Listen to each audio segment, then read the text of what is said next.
स्वरूपं चिदानन्दकन्दं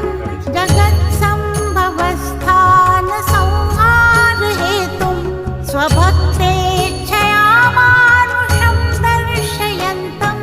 नमामीश्वरं सद्गुरुं साईनाथं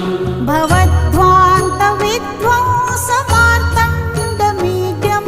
मनोवागतीतं मुनिर्ध्यानगम्यं जगद्व्यापकं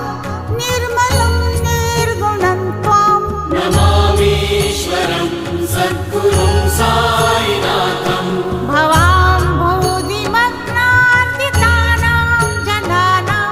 स्वपादाश्रितानां स्वभक्तिप्रियाणां समुद्धारणार्थं कलौ सम्भवन्तं नमामीश्वरं सद्गुरुं साईनाथं सदा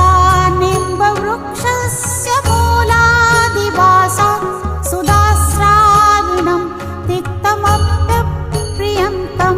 तरुं कल्पवृक्षादिकं साधयन्तं नमामीश्वरं सद्गुरुं